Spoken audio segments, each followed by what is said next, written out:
한 주간 고단한 삶을 살아오신 여러분들에게 주님의 큰 위로와 축복이 임하기를 간절히 소망합니다. 우리가 계속해서 사도행전을 읽어나가고 있는데, 오늘은 특별한 사건을 통해서 과연 우리가 소유해야 될 것이 무엇인가를 한번 나누는 시간이 되기를 원합니다. 오늘 본문은 나면서부터 걷지 못하는 한 지체 장애인을 초대교회 수장이라고 할 수 있는 베드로와 사도 요한이 그를 고쳐주는 내용의 기사입니다. 이 장애인은 평생 남의 도움을 받고 살아온 사람이었습니다. 그런데 그에게 정말 필요한 것이 무엇인지 알려주는 말씀이 오늘 본문의 내용입니다. 잠깐 말씀을 살펴보면 어느 날 베드로와 요한이 예루살렘 성전으로 기도하러 올라갑니다. 당시 유대인들에게 있어서는 오래전부터 그들의 신앙 관례가 있었는데 매일 하루에 3번씩 성전에 올라가서 기도하는 관례가 있었어요. 오전 9시, 정오에, 그리고 오후 3시에. 그런데 이 장애인은 오전 9시 이전에 와야 사람들이 올라오는 사람들에게 구걸할 수 있지 않겠어요? 그래서 일찍이 그는 다른 사람들의 도움을 받아서 성전 문 앞에서 그렇게 구걸하기 시작을 합니다. 그런데 베드로와 요한이 성전으로 올라가고 있는데 그 성전 미문 앞에서 나면서부터 장애를 가진 그 사람을 발견을 하게 됩니다. 근데 여기에서 그 미문이라고 하는 것은 아름다운 문으로 이 이스라엘 백성들, 유대인들이 기도하러 올라갈 때 주로 그 문을 향해서 가는 거예요. 그 문이 굉장히 의미가 있고 거룩한 문이었기 때문에. 그러니까 이 지체 장애자도 그 미문 앞에 있어야 많은 사람들을 만날 수 있고 그들에게 구걸할 수가 있는 거죠. 오늘 성경에서는 그는 날 때부터 걷지 못했다고 얘기를 하고 그의 나이가 4장 22절에 보면 40살에 달했다고 해요. 그러니까 40평생 동안 그는 한 번도 걸어보지 못한 사람이에요. 그의 삶이 얼마나 척박했을까? 그의 삶이 얼마나 힘들었을까? 우리는 미루어 짐작할 수 있습니다. 평생 남의 도움만 받고 살아왔던 사람이에요. 그날도 타인의 도움을 받고 그곳에 옮겨진 겁니다. 여러분, 평생 이렇게 살아야 한다면 얼마나 그 삶이 힘들고 우울할까요? 그래서 오늘 내 손과 내 노력으로 큰 어려움 없이 살아갈 수 있다면 그게 얼마나 나에게 큰 은혜인지 하나님의 축복인지 깨닫기를 주님의 이름으로 축복합니다. 그리고 여러분은 주변에 이런 삶을 살고 계시는 분들이 있다면 값싼 동정이 아니라 측은지심의 마음. 이 측은지심이라는 말은 그의 고통을 나도 함께 느낀다라는 말이에요. 이런 공감할 수 있는 여러분들이 되었으면 좋겠습니다.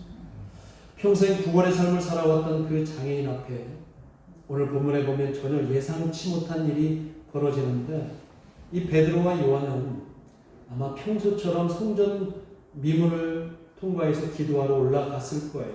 그런데 갑자기 평소와 다르게 이 베드로와 요한은 그 구걸하고 있는 나면서부터 걷지 못했던 그 사람 앞에 서기 시작합니다. 그리고 그 사람을 뚫어지라 쳐다봅니다.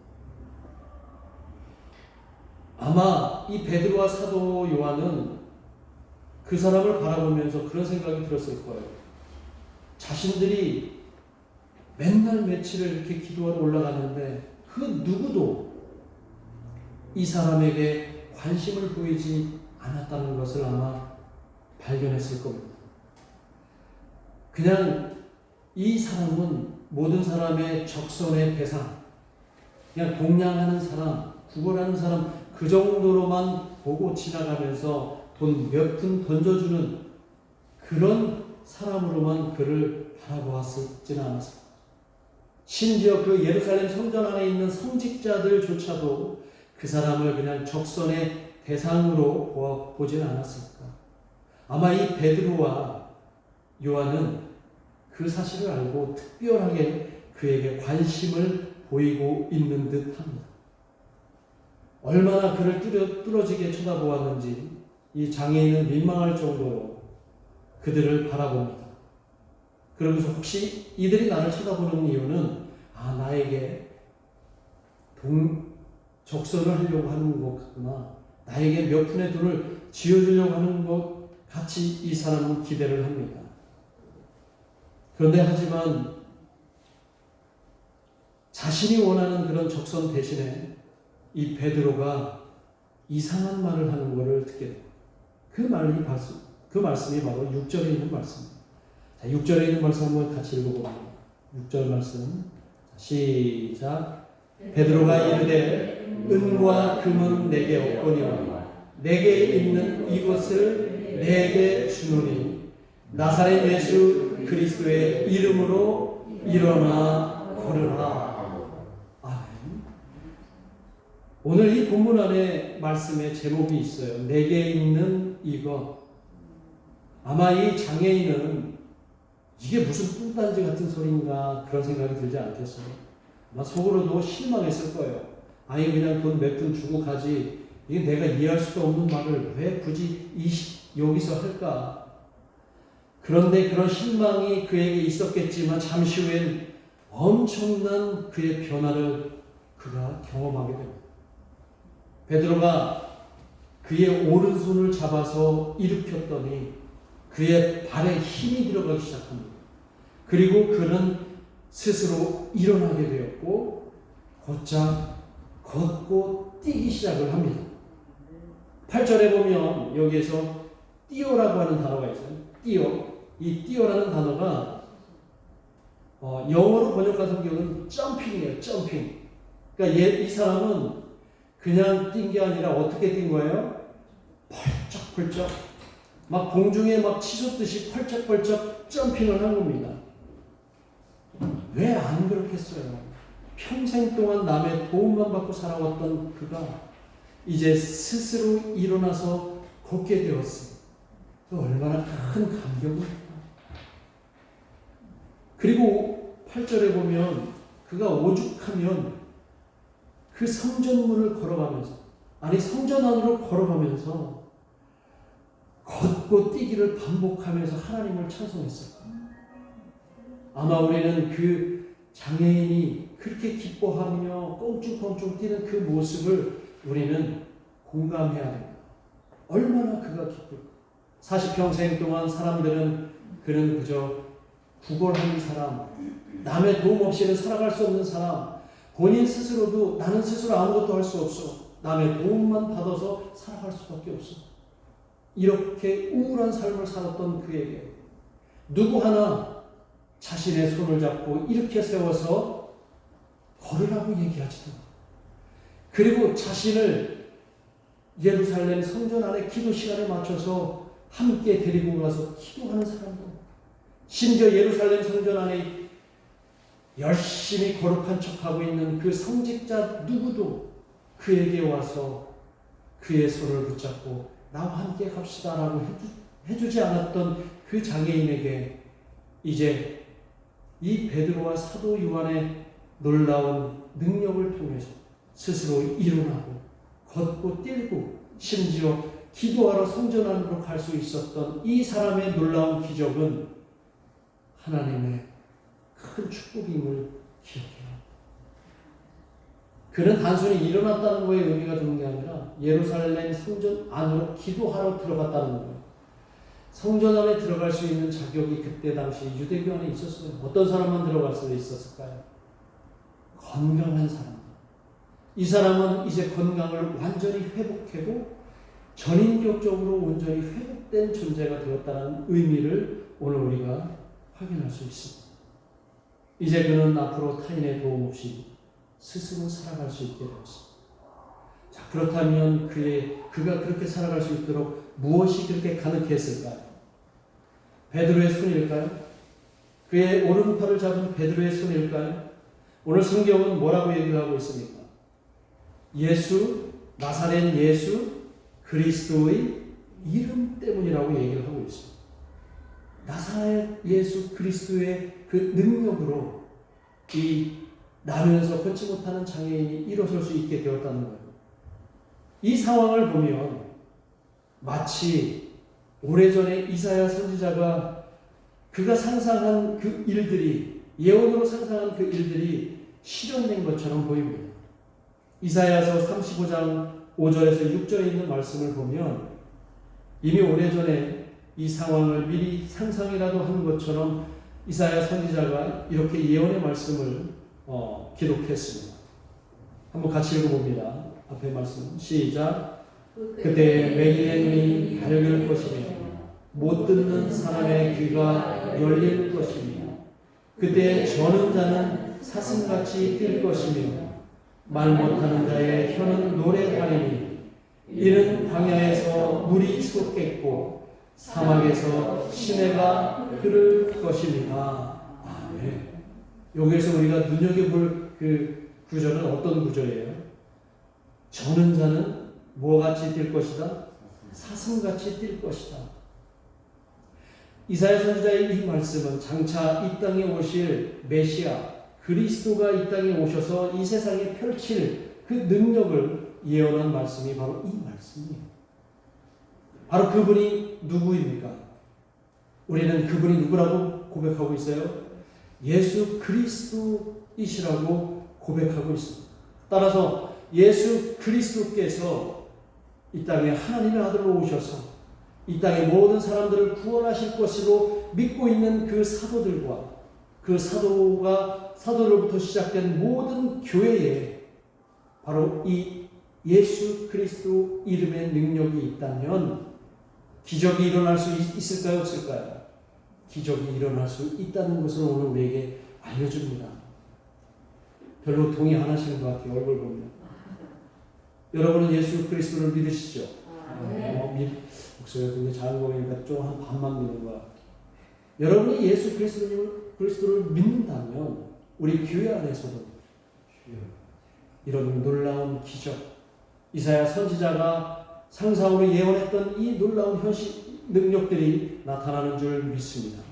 혹시 이 시간에도 육신의 연약함 때문에, 육신의 허약함 때문에 힘들어하는 분이 계시다면 주님의 능력으로 사슴처럼 뛰시기를 주님의 이름으로 축복합니다. 아멘. 축복합니다. 아멘. 그런데 말이죠, 이런 기적이 오늘날 교회 안에서 많이 일어나야 되는 게 맞아요? 틀려요? 맞죠? 그런데 요즘에는 이런 기적을 우리가 쉽게 볼 수 없는 것 또한 사실입니다. 예수 그리스도의 이름으로 열심히 우리가 기도하고 있고 또 예수 그리스도의 이름으로 열심히 명하고 있는데 기적이 눈앞에 바로 즉각적으로 펼쳐지지 않아요. 제가 여러분에게 예수 그리스도의 이름으로 명하노니 병이 깨끗이 나을지어다 라고 이렇게 기도하면 여러분이 즉각적으로 병이 눈앞에서 팍 낫게 된다면 제 목회가 얼마나 신나겠어요. 전 목회가 얼마나 재밌겠어요. 그냥 사람들에게 안수하면서 나을지어다, 예수 이름으로 나을지어다 그래서 팍 나오면 이 교회는 아마 조만간에 큰 강당으로 체육관으로 옮겨야 되지도 않을까 싶어요. 그럼 왜 오늘날 우리에게 이런 기적이 즉각적으로 나오지 않는가? 성경을, 오늘 말씀을 그냥 문자적으로 혹은 평면적으로 읽다가 보면 이런 의문이 생길 수가 있다는 거예요. 그래서 오늘 본문이 사실 우리에게 중요한데 저는 조심스럽게 여러분에게 말씀을 드립니다. 성경에 나오는 기적들, 오늘 특별히 사도행전에 나오는 이 기적들은 이 기적을 오늘 우리 현실에 일반화시키면 안 되는 의미가 있어요. 무슨 말씀인지 알겠어요? 성경에 나온 기적을 똑같이 오늘 우리에게도 일어나야 된다라고 확신하는 것은 굉장히 위험스러운 신앙임을 여러분들에게 조심스럽게 말씀을 드립니다. 여기 오늘 사도행전 3장에 나온 이 기적은, 또 성경에 나오는 기적들은 하나님의 특별한 은혜입니다. 이해가 되세요? 자, 여러분, 일반적이다, 특별하다 이런 표현 구분 아시죠?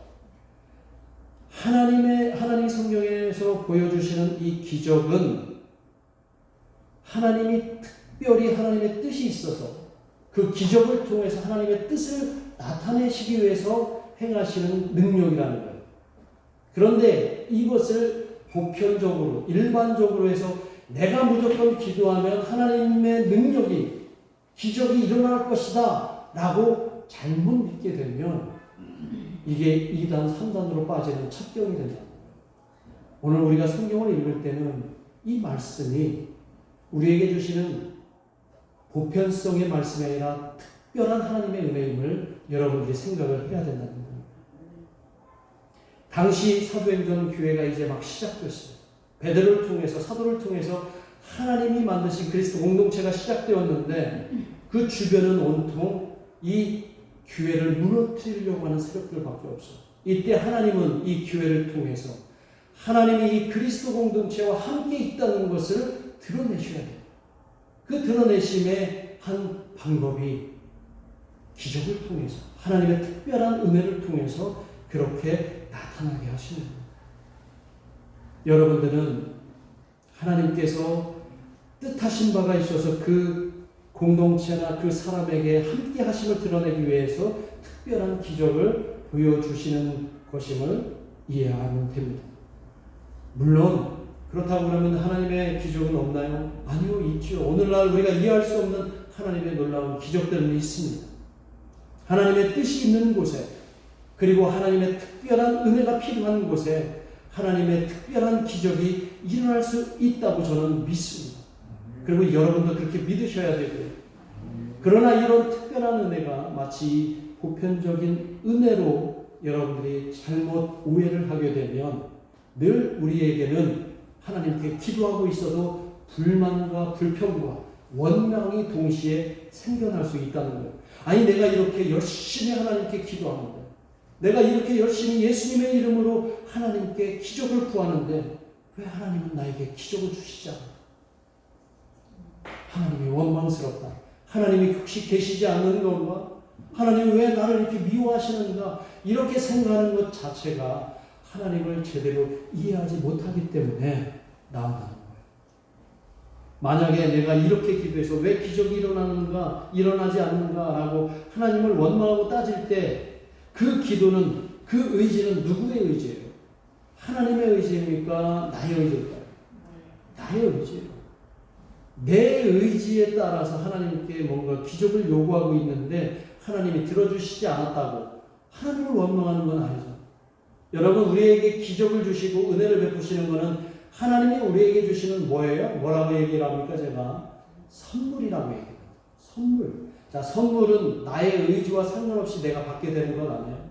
내가 다른 사람에게 나는 오늘 저 사람한테 선물 받고 싶다. 그런다고 그 사람이 나에게 선물을 주나요? 안 주나요? 오늘 우리 장로님께서 여러분들에게 귀한 선물을 주셨어요. 그죠? 여러분들이 지난주에 장로님이 다음 주에 꼭 나에게 선물을 줬으면 좋겠다라고 그렇게 여러분들이 믿고 의지를 가졌기 때문에 오늘 장로님이 주신 건가요? 오늘 장로님은 그냥 우러나서 여러분이 좋아 보여서, 여러분이 너무 이뻐 보여서 저들에게 내가 그냥 선물을 주고 싶다. 그 받는 여러분도 너무 기쁘잖아요. 그렇죠? 하나님의 은혜가, 하나님이 우리에게 주시는 기적이 바로 그런 의미의 특별한 은혜입니다. 그러니까 여러분들이 막 간구하고 기도한다고 그게 이루어지지 않는다고 여러분 실망하면 됩니까? 안 됩니까? 그건 내 욕심이고 나의 의지일 뿐이라는 것이죠. 그러나 하나님은 우리에게 늘 기적을 베푸십니까? 안 베푸십니까?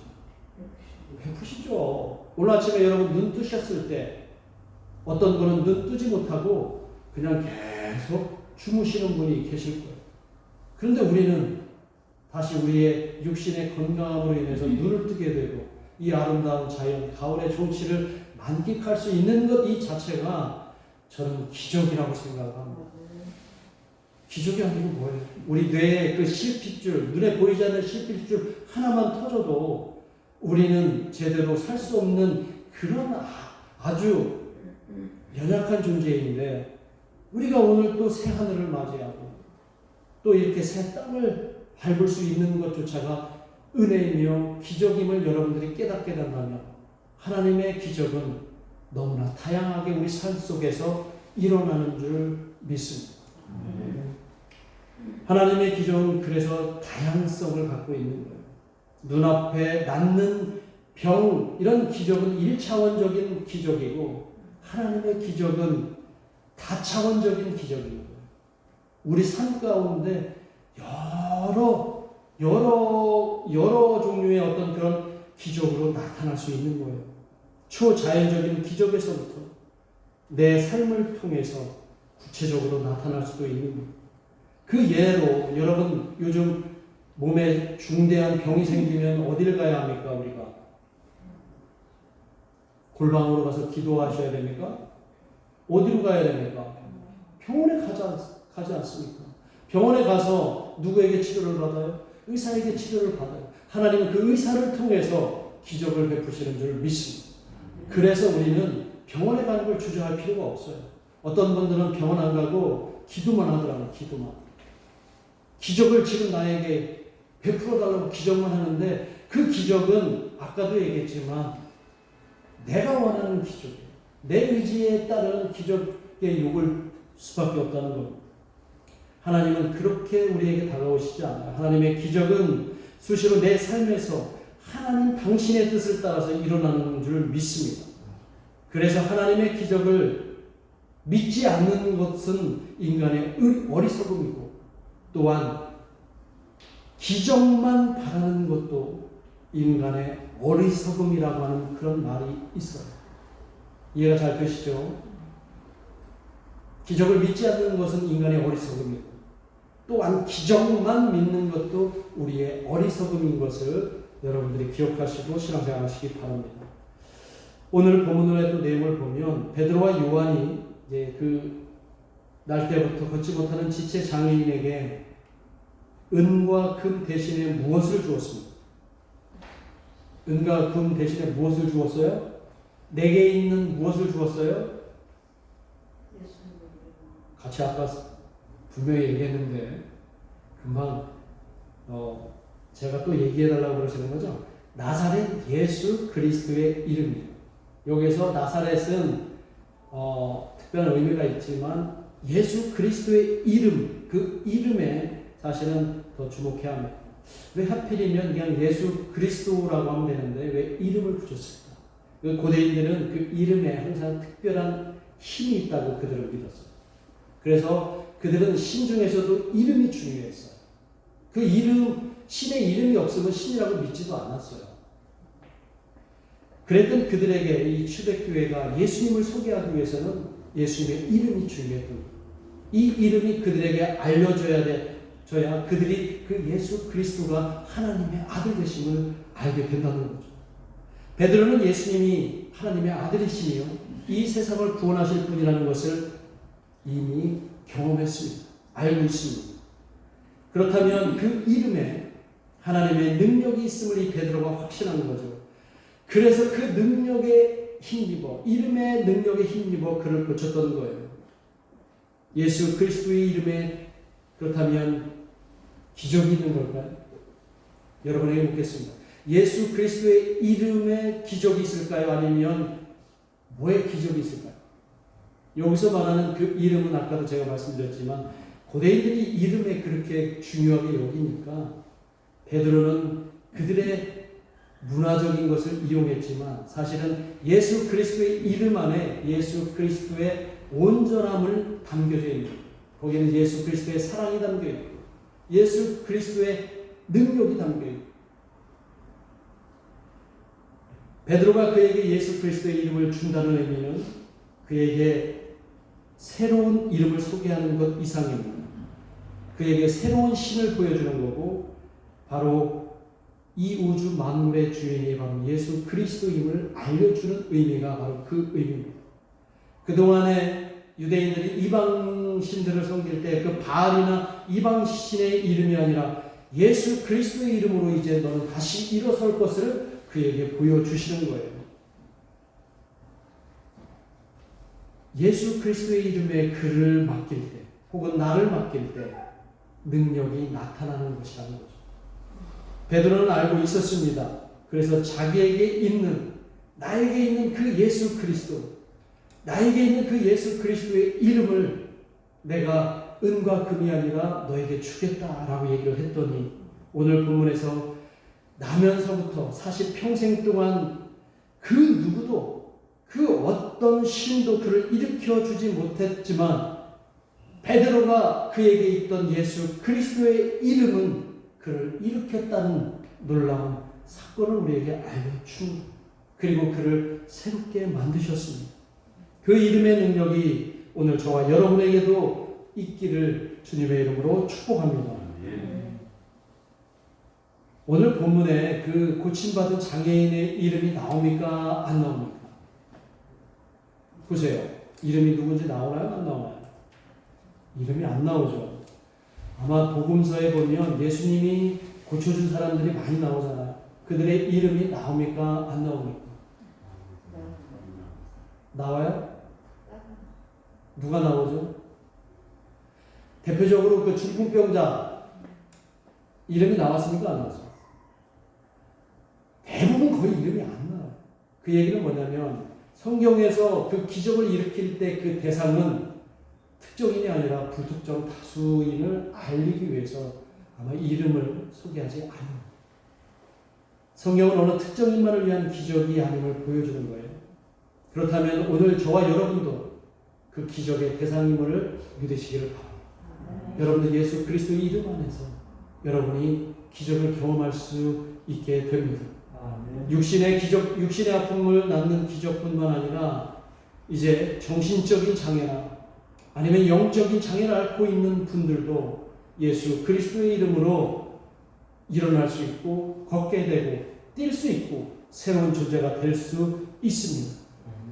오늘날 육신은 멀쩡한데 정신적으로 또 영적으로 너무 심각하게 장애를 앓고 있는 사람들이 많아요. 특히 요즘 끔찍한 사건들 보면 아무런 이유가 없어요. 정신적으로 장애가 있는 사람들이에요. 또 신앙적으로 분명히 신앙생활을 오래 했지만 여전히 스스로 혼자 설 수 없는 사람들이 너무 많아요. 예수님이 정말 나에게 능력자 되심을 고백하지 않는 사람들이 너무 많아요. 그리고 여전히 휘둘리고 있어요. 그냥 교회를 쇼핑 다니듯이 막 다니는 사람들, 교회가 나에게 뭔가 유익이 되면 있고 유익이 안 되면 떠나는 사람들, 교회를 마치 장사하는 곳으로 삼고 하는 사람들이 얼마나 많이 있는지 몰라요. 저는 그런 모든 사람들이 나 영적 장애인이라고 생각을 합니다. 그들에게 다시 일어설 수 있기 위해서는 예수 그리스도의 이름이 교회의 사도 베드로와 요한에게 있는 그 예수 그리스도의 이름이 그들에게 온전히 들어가야 될 줄로 믿습니다. 그래서 오늘 베드로와 사도가 그 장애인에게 은과 금을 주지 않고 내게 있는 예수 그리스도의 이름을 주었다는 의미는 오늘 베드로와 요한이 장차 이 땅에 무엇이 됩니까? 교회가 되죠. 그들은 초대교회입니다. 그 초대교회로부터 오늘날 수많은 교회가 비롯되었는데 그들이 갖고 있던 그것이 바로 모든 교회에도 있어야 된다는 것을 알려줍니다. 그래서 교회가 세상에 장애를 앓고 있는 모든 사람들에게 은과 금을 주는 게 아니라 뭐를 줘야 돼요? 예수 그리스도의 이름을 줘야 됩니다. 그런데 교회 안에 자꾸 은과 금을 담아놓으려고, 교회가 자꾸 은과 금을 채워놓으려고 해요. 교회는 은과 금을 주는 것이 아니라 예수 그리스도의 이름을 주는 것입니다. 세상에 값싼 동정을 주는 것이 교회가 아니라 예수 그리스도의 이름을 세상에 줄 때 하나님의 놀라운 기적들이 나타나는 줄 믿습니다. 정신적으로 무너진 이들에게 예수의 이름을 쥐게 해야 합니다. 그들에게 돈을 주게 하는 게 아니라 값싼 동정을 주게 하는 게 아니라 예수 그리스도의 이름을 주게 해야 합니다. 그래야 그들이 다시 일어설 수 있는데 예수 그리스도의 이름은 바로 사랑입니다. 예수 그리스도의 이름은 바로 섬김입니다. 예수 그리스도의 이름은 자비요 그들에 대한 헌신. 이런 것들이 세상에게 온전히 주게 될 때 세상은 이 나면서부터 불구했던 이 장애인처럼 다시 일어설 수 있고 뛰고 걸으며 하나님을 예배하러 성전으로 달려갈 줄 믿습니다. 이번 한 주간 여러분도 예수 그리스도의 이름으로 다른 사람들을 나눠주시고 함께 하나님의 행하시는 기적을 맛보시는 한 주간 되시기를 주님의 이름으로 축복합니다. 아멘. 우리 함께 기도하겠습니다. 오늘 우리 안에 있는 예수 그리스도의 이름, 오늘 우리 교회에 있는 예수 그리스도의 이름을 세상에 온전히 전해주고 또 하나님의 놀라운 기적을 맛볼 수 있는 우리 모두가 될 수 있기를 이 시간에 함께 간절히 소망하며 기도하겠습니다. 하나님 아버지, 오늘